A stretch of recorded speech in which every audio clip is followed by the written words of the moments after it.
Thank you for joining us today. Okay. There is still an echo. I don't think there's any way to fix that. So I'm going to turn it over to Grant.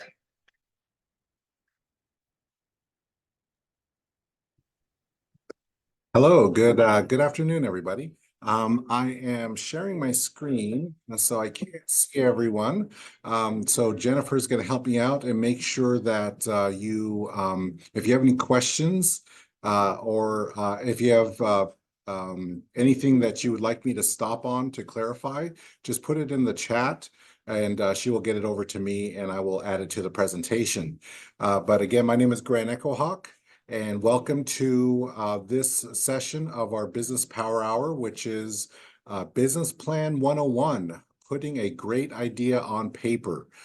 This is part of a series of Business Power Hour events that is a collaboration between Tongass Federal Credit Union, Spruce Root, and the Commons here at TFCU. And the goal is to just provide some information to to folks who are interested in starting a business or entrepreneurs who would like to get some information about starting a business, what it would take to get it off the ground. We've already covered personal credit, and we covered the different types of businesses that are out there, whether it be a sole proprietor or LLC.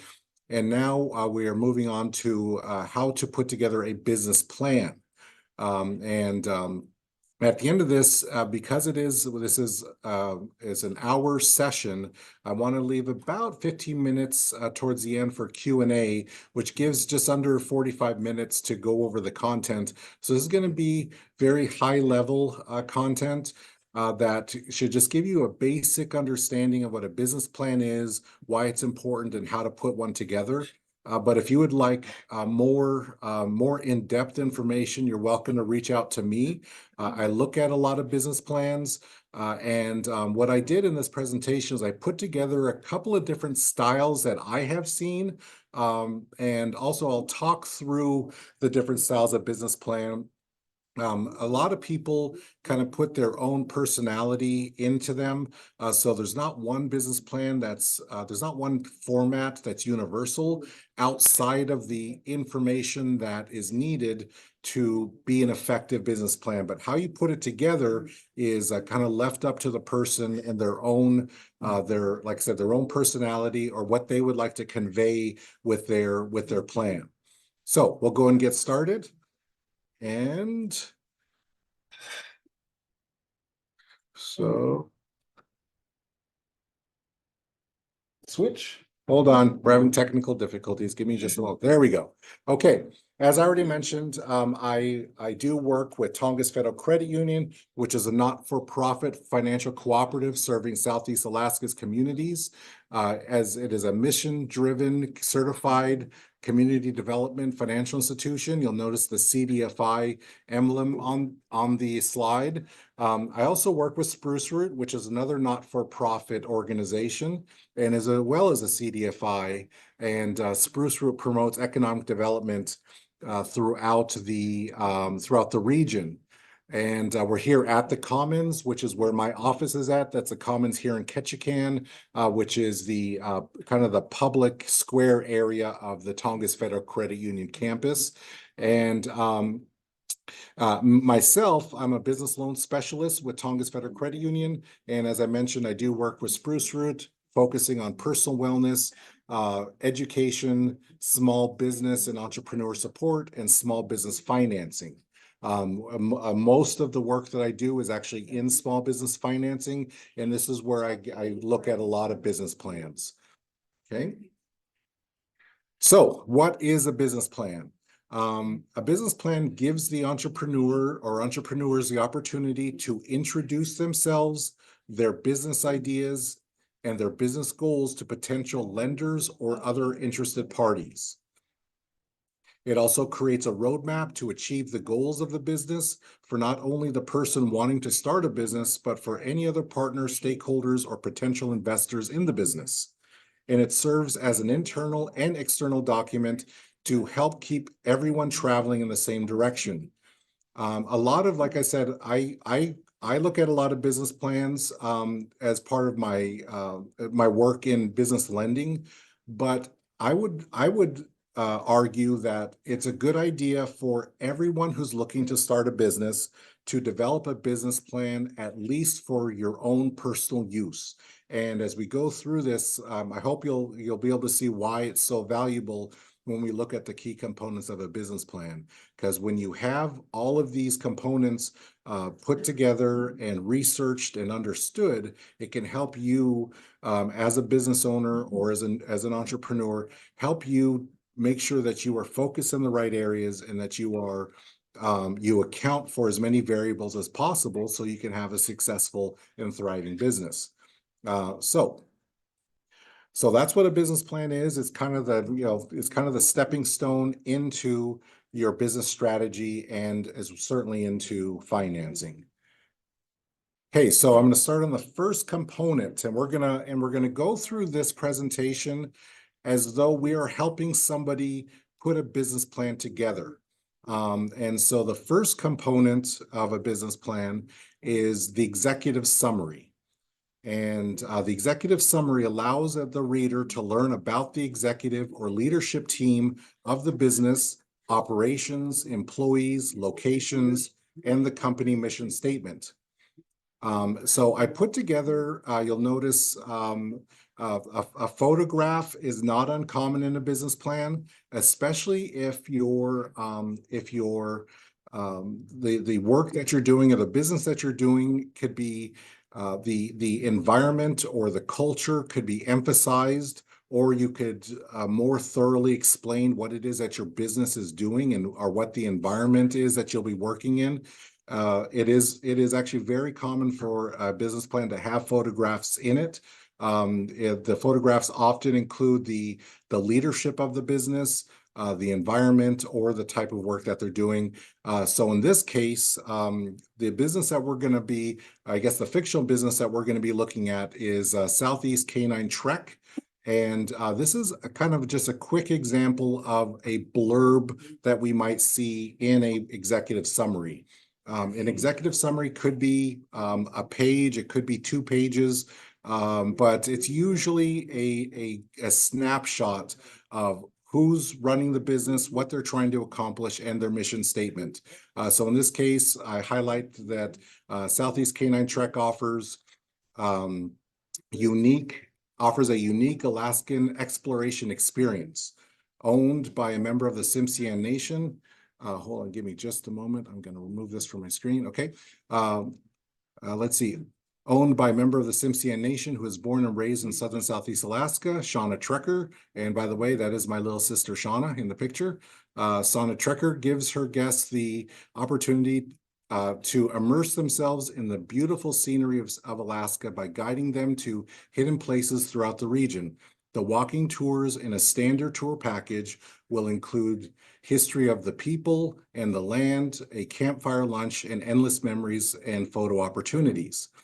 To meet the demand of those who would like to connect with nature, experience the splendor of southern Southeast Alaska, and learn about the rich history, Southeast Trek Adventure Tours was formed in 2022 with a singular mission of helping create memories filled with joy. Now, I want to pause there. I mentioned that the executive summary often has a mission statement. And in this sentence, what I did is I wove the mission of the organization into the sentence. So the mission of Southeast Canine Trek, and it looks like I had 2 different names going there for a moment, but moving forward, it'll be Southeast Canine Trek. The mission is to help create memories filled with joy. So that's part of the goal of the company. So Shauna can meet this goal by maintaining a flexible tour itinerary and tour size that can easily support 5 to 25 people. Again, this is just a blurb. We know the region that this business will be operating. We know the main leader of the business. By the name of the business, we know, and the picture, we know that it's basically a canine excursion type business, and we kind of get information about kind of what is the foundation of this business. And so those are some of the things that you'll be looking that myself that reads business plans. These are some of the things that I'll be looking for in the executive summary. It just gives me a snapshot of the business, what their mission is, and kind of what they're looking to create or have already created. And again, if you do have any questions, be sure to put them in the chat. Keep hitting the wrong button. One moment. Okay. Next, the next key component is the company description. And so this is where you go into detail about the problems your business solves. So what is driving you to open this business? What is it that you're trying to account for? What are you trying to solve? What is a gap in the market that you think you'll be able to fill? So this is your opportunity to be specific and list out the consumers, organizations, or businesses your company plans to serve. And again, I just put in a quick blurb. Currently, Southeast Alaska does not have a canine excursion experience. Shauna set forth to solve that problem by specially training her child-friendly dogs and then she's going to, go into explaining why this particular business owner decided to go with this type of excursion package, specifically highlighting a canine companion as part of the excursion to fill in a niche market here in Southern Southeast Alaska. So this is where I can get the description of the business, why they are going in this direction, but this alone isn't the executive summary, and the company description is not alone to really paint the full picture. This is just in these areas, it really gives me kind of what are the goals and drivers of the business owner and what are they looking to accomplish. But for me to make a determination on, let's say if we go into lending and I have to count for the ability for the new business to be able to meet the minimum monthly payments, there's a lot more data that I'll need. But in these two sections are really important because it gives me an idea on the kind of the mind space of the business owner, what they're looking to accomplish. And this is important not only just so I understand it, but as well in my role, I do offer business coaching, and I do offer where basically using my experience, using resources with Tongass Federal Credit Union, resources with Spruce Root. I also contract with state agencies and even spill over into federal agencies that there may be resources that either I have or other departments may have or other entities may have that can further support this new business. And it makes it easier for me to determine that if I have a good idea of what they're trying to accomplish and what it is that kind of what the end goal is and what their path is going to be. So company description and executive summary are really important for those pieces. All right, so the next key component is what exactly is the product and or the service? So the product or service description. So this provides the details needed to fully understand the products and or services that are the core of your business and the pricing strategy that you will use. So on this case, I want to stress that the core of your business is really critical to hammer in to make sure that there is a clear primary business function. And I'm going to talk about what I put down here in a moment. But for a tour excursion package, it is not unusual for there to be merchandising available, t-shirts, hoodies, hats, other types of things that may support the business, but that isn't necessarily the core of the business.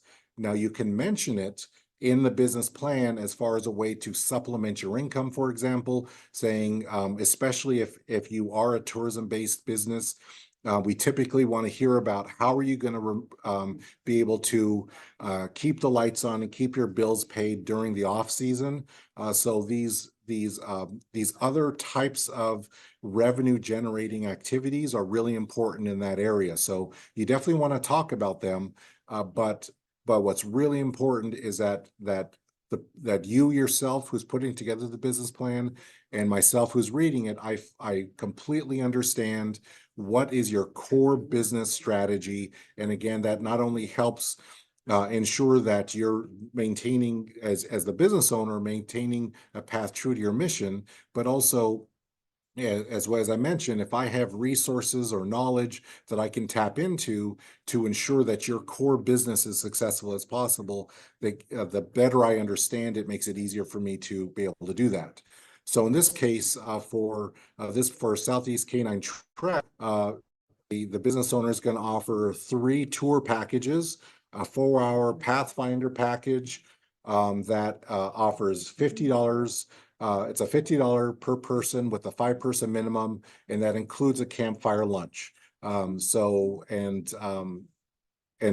ultimately, as part of this business owner's strategy is not just to bring them on a tour, but to actually feed them and create a kind of a around the campfire environment to create more memories and to make the experience more unique.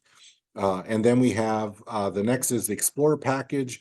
And you'll notice I did kind of brand the packages because you want to be thinking about your branding and how it looks. So the 8 hours, the Explorer package, there's a price for that. It's more expensive. And you'll notice that the minimum per person goes up to 10 people. And so you want to be thinking about the services that you offer, and because these 8-hour packages are going to take a full day, that limits your ability to do a 4-hour package. So you want to make sure you have enough people to get the revenue and to generate the income that you need for your business to be successful. Because it's a longer package, it offers lunch and dinner, and it includes land and sea activities. So it could be kayaking, it could be jumping in a lake. So it opens up, because it's a longer package, it opens up more opportunities for the business owner to engage with their clients, to make the experience even more memorable. And then the last package is a weekend adventure package. It is more expensive, $199 per person, a 10-person minimum. And this includes a 3-day, 2-night package, which includes breakfast, lunch, and dinner by campfire, land and sea activities, and each day will be a new unique location visited. Okay, so now when I look at this, I can clearly see what is the core business that this business owner is working on. I can clearly see what their strategy is to generate revenue, and how they've thought about their different packages to make them make sense. And then a little blurb is Southeast Canine Trek provides multiple tour packages that immerse the client in a unique and personalized Southeast Alaska experience. Shauna and her specially trained canine tour operators will guide visitors of Southeast Alaska to hidden gems throughout the region to showcase the beauty of the region, wildlife, and historical storytelling, to provide lifelong memories and inspirational stories of their own. Each package will meet the individual group needs of the clients and so this is where, so on the left, I have the raw data, and on the right, I have the narrative. And again, how you put this together on paper is, it can vary depending on your own personal style, but as long as I can clearly see kind of what you're selling or what you're offering, the price points of what you're offering, and then clearly understand the narrative that gives me the insights of why you decided to put things together in this way and in this manner.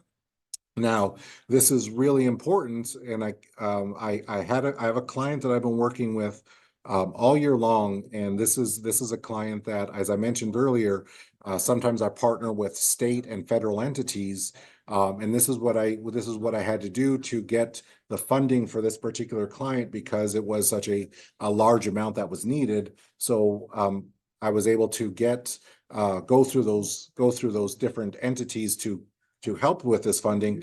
But the narrative was really important on this one, because once I fully understood what the business was and what they were doing, and why they went with the price points that they went with in conversations with this particular client,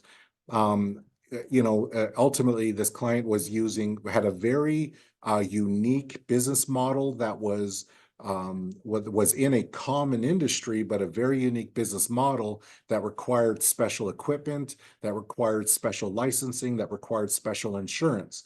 But despite those extra things, this client was really concerned about keeping their price points in line with other similarly, similar packages or similar industry standards. And at the end of the day, by discussing it, we kind of landed on, this client's going to have more expense, and they're, oh, come on in, make yourselves at home. Yeah. Give us just a moment. We have some new visitors. I'll let them get settled in.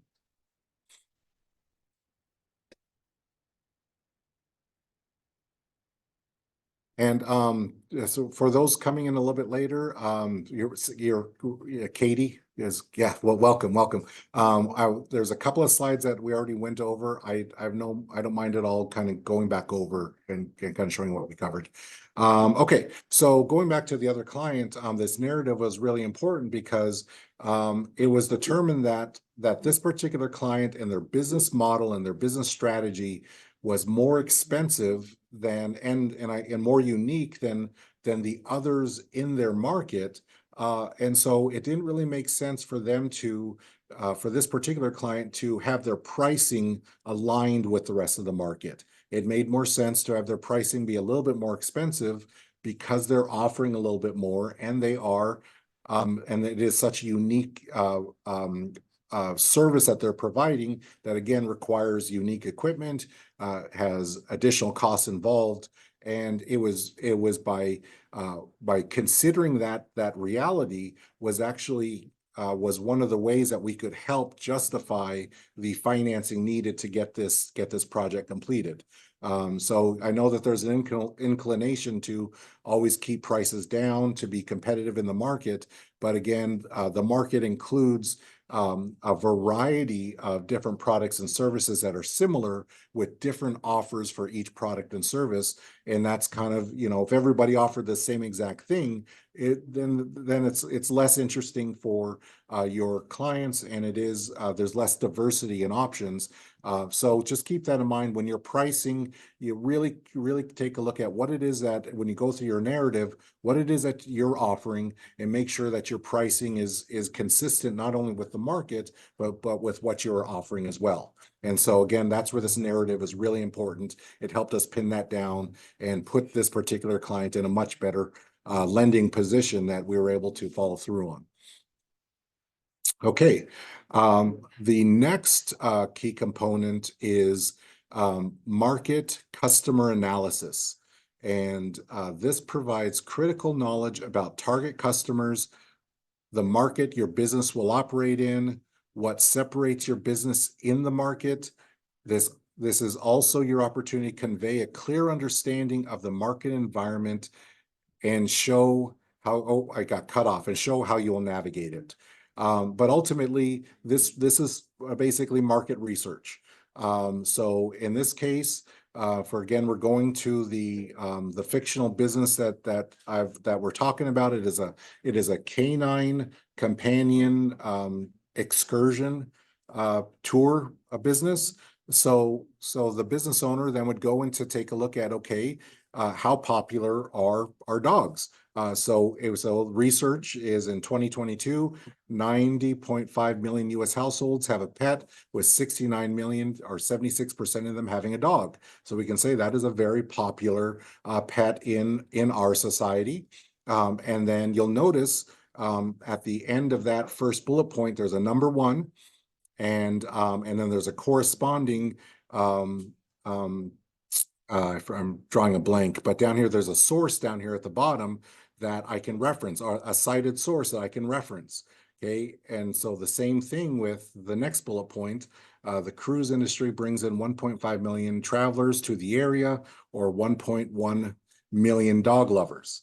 Okay, so what this business owner did is took a look at if the average household, or if the average household is 76% of households own a dog, then that means that out of 1.5 million travelers, and we can have a reasonable assumption that 76% of them are going to have a dog. So that's 1.1 million dog owners. Okay. And so that's how you kind of make the data work for your narrative. And then you always have to cite the source. So if you deliver information to me as someone who is delivering or who is reviewing your business plan, and if you give me a number or a statistic or anything that is going to that isn't obviously verifiable, like if you tell me that everybody loves the beauty of Southeast Alaska, well, I know that. I'm going to take your word for it. But if you give me a specific number that I don't know, that isn't common knowledge, then I'm going to need a source at the bottom. You need to cite the source at the bottom of the page, because I'm going to go to that source and I'm going to confirm it, and I'm going to check a few things. I'm going to check that source is reputable, and I'm going to check that it is consistent with any other information that I might already know about that market. And generally, if it's reputable, it will be. So citing your sources on any data that you provide is really important. I occasionally run into a business plan where I've had to go look up their information. And all that does is I'll still go do it. I'll still go verify it, but it really bogs down the process, because especially if it's an industry that I'm not terribly knowledgeable about, then I have to go try to find that information. And that just, if you're looking for lending, and you don't have that, and if you don't have it readily available for some reason, you just saw, you're just like, oh, here's some good information I came across, but I forgot where I saw it. It just slows everything down. So it just makes it easier for me to verify it. And then also, as the client or member looking for lending, just helps speed things along for you, because in general, if you're looking for lending, you're wanting to get it as soon as possible so you can get your business either started or expanded. And then underneath the customer analysis, you'll see a competitive analysis. And so this is where you will want to take a look at what is happening in your market. And so in this case, there is no other tour operator that is, who I put dog owned, but basically is as a dog, as part of a canine companion tour operator. And then I would cite a source there of any kind of market research that could show me that fact. And then I would also list 2 or 3 businesses that offer a similar product or service, that offer similar price, and what their pricing is, and what they actually offer. So if in this case it's a tour excursion, so then I would find other tour excursions that offered similar packages.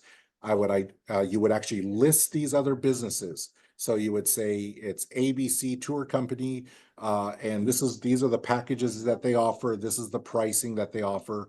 You just want to find comparables, ones that are similar to your business, and then again, that helps us determine how your business can stand apart, and how your pricing is in the market.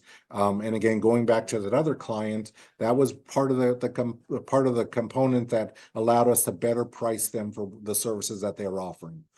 And then the last bullet point, it is not uncommon to reference businesses from a different market if your product or service is unique enough. So if what you're offering is kind of a standalone, or doesn't easily fit into an existing market, but there's other similarly positioned businesses in other markets, or has a product that's similar in other markets, as long as you can get me some information that gives me a good understanding of even, let's say, even out of Nevada, for if there's an operator that has been in business for a little while, and you can get data from that operator in Nevada, it still gives me some insight on what that business is, and helps me understand it, especially if it's unique enough that you can't find something similar in your market.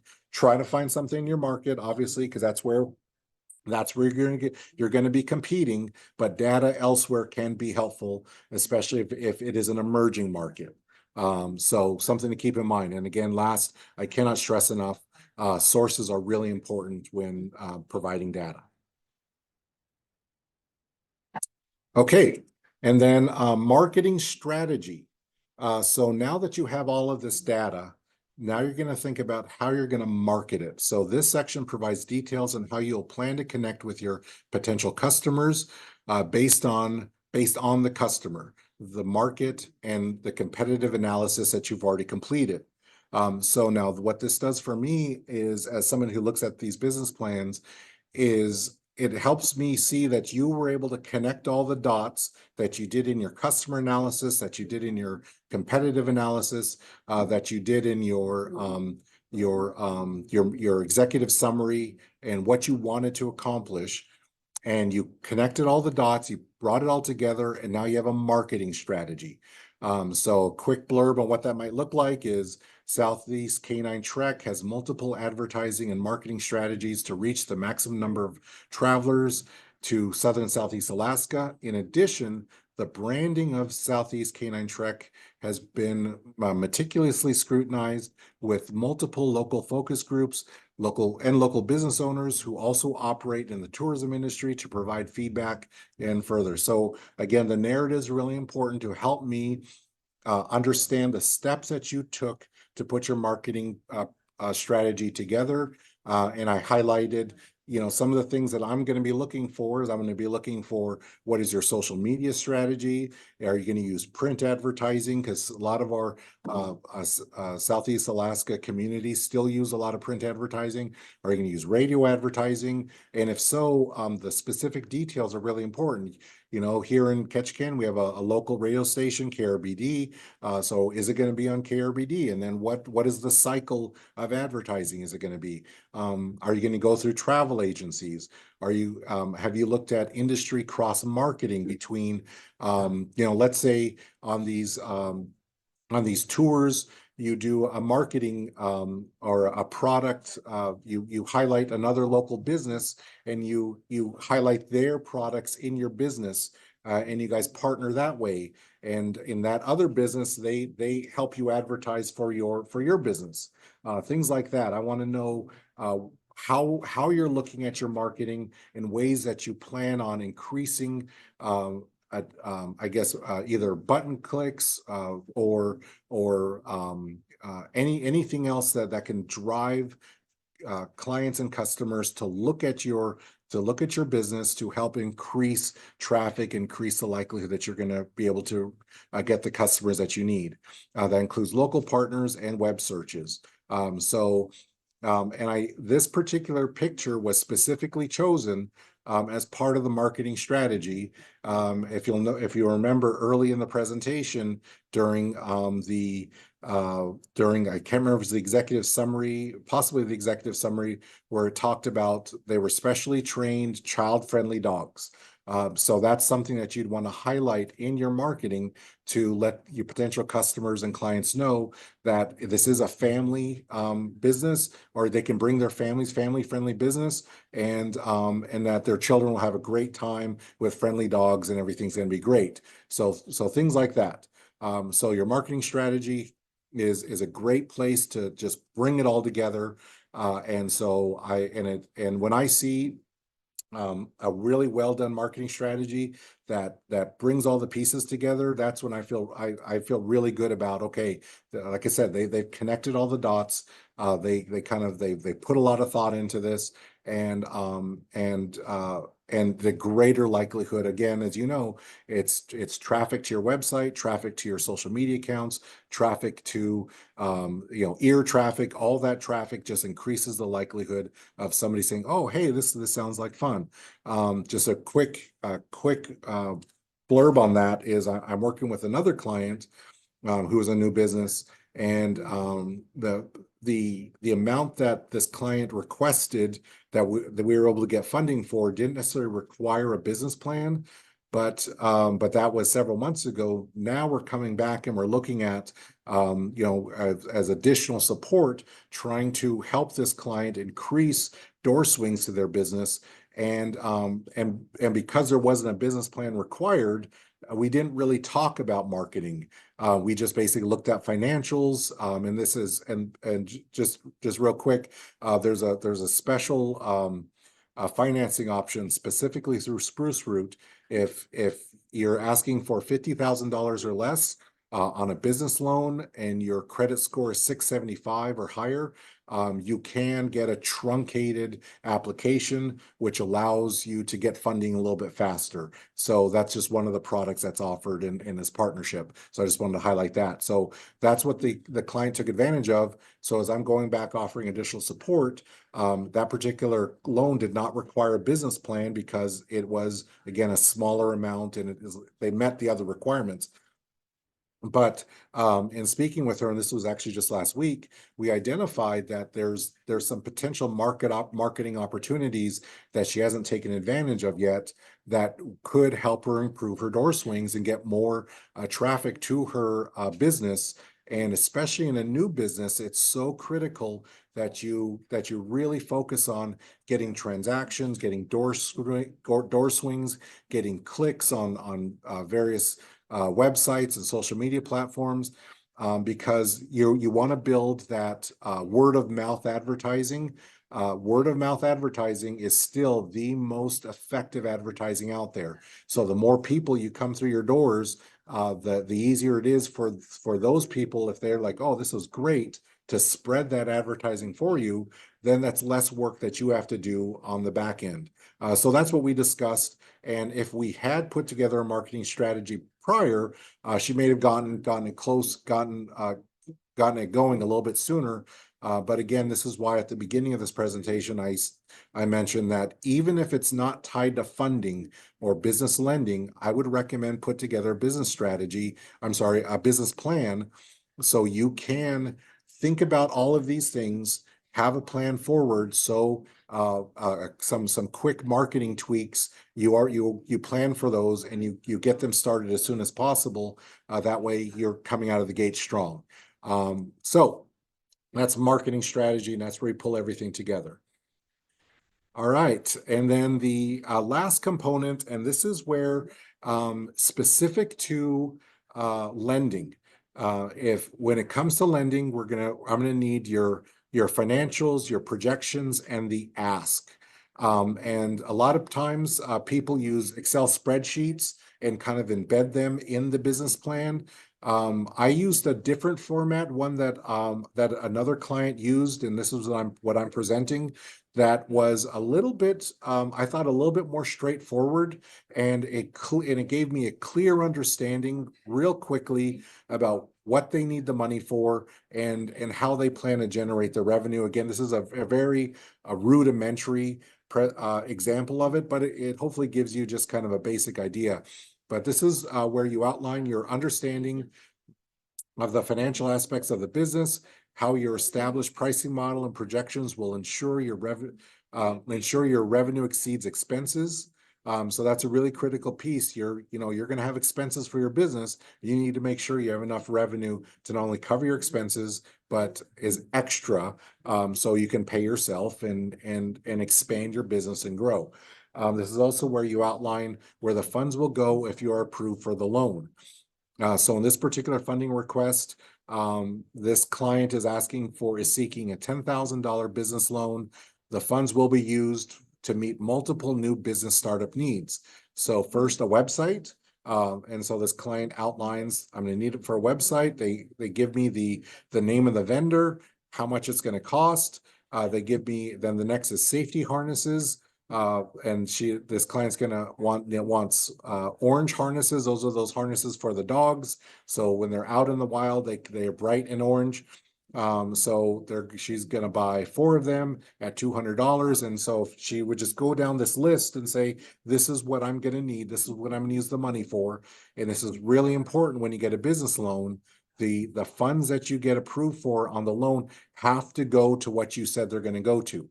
Okay, so it's really important. And then many of these loans, I have to get a quote from the vendor, and I often don't pay the person receiving the loan directly, is I'll pay the vendor for whatever work or whatever product is needed. So this gives me an idea of where the money's going to go, and then also I know when we do disperse the funds, I can verify it with the vendors and receipts and all that. So it's really important that you be as accurate as possible, because it is a condition of a business loan that the money has to go to where he said it was going to go. And because that's one of the reasons why we approved the loan. If you said it was going to go to a new truck for your business, but instead you bought a new sports car for your home, well, that can raise concerns, right? Okay, and then the other piece is again a rudimentary example of what financial projections would look like. And so I just took the packages that this client outlined and said, okay, if on the Pathfire package, this client anticipates that she'll be able to do 4 of them a week, 5 guests per package, $50 per guest, $1,000 on those packages. And then next down, the Explorer package, 10 clients, $90 per person, that cost, and 1 adventure cost. And then she would give me anything else, like let's say there was merchandising involved. They anticipate selling X number of beanies, X number of t-shirts, X number of hoodies, any other marketing or merchandising that might be involved. You would list it there and give me just a snapshot of where you think your revenue is going to come from, and then the grand total, and then I will compare that against your projected expenses. Because to get to this point, we would have already gone over a projected balance sheet, projected income statement. So I would be able to see, okay, we can anticipate these costs to run the business. We can anticipate this much revenue. And then I should be able to see how that revenue is justified in the financial projections. Again, find the format that works best for you. There's lots of examples out there. This was just one example that I thought worked well for as an example for this particular business that presented for me. But I have done a much more intensive deep dive, with a lot more much more data to draw from to try to make the decision. And obviously, the larger the loan request is, the more intensive we're going to be in digging into your financial projections and your expenses. Okay, so to summarize, business plan allows you to introduce yourself, your business, and the leadership team, explain what your business mission is and the core products and or services you will provide. It helps you demonstrate a clear understanding of the marketplace, competition, and customer base. Allows you to convey your branding and marketing strategy. And if you do use it to get a loan, it explains pricing, financial projections, and what the ask is, how much in funding you're actually looking for. So that is the kind of the high overview of putting together a business plan. Are there any questions? So I'm going to mute on here real quick. And if any questions online, if you have any online, pop them into Zoom, and I'll let Jennifer convey them to me. And while you're doing that, I'll check in with those who stop by the comments. Hey folks, just one last point I wanted to make, and as we're chatting here in the Commons, is that when we're putting together the business plan, is that it is the narrative, as I mentioned, is really important. It helps me as someone, not only myself, but you as a business owner, make sure that you have can outline kind of your thought process. But it is so important that the data, the information, the raw numbers, the sourced material is so important that is there. There are examples that I've run into to where somebody had a fantastic narrative, and it is filled with lots of ambitions, lots of hopes, very what I would call maybe very flowery, but it did not quite have the data to support it. And it wasn't that the data wasn't there, it's just that the data was not presented in the business plan. And it is so important that the raw data, the raw information is there. And again, that it works with the narrative. So you have to make sure that you have both thoroughly hammered in, because especially when you're trying to look at lending, because the ambitions and the hopes are important. It gives us an idea of where you're at, but if we don't have the data to support it, it makes it much more difficult for us to be able to support the loan that you're requesting. So I wanted to make sure I underlined that point.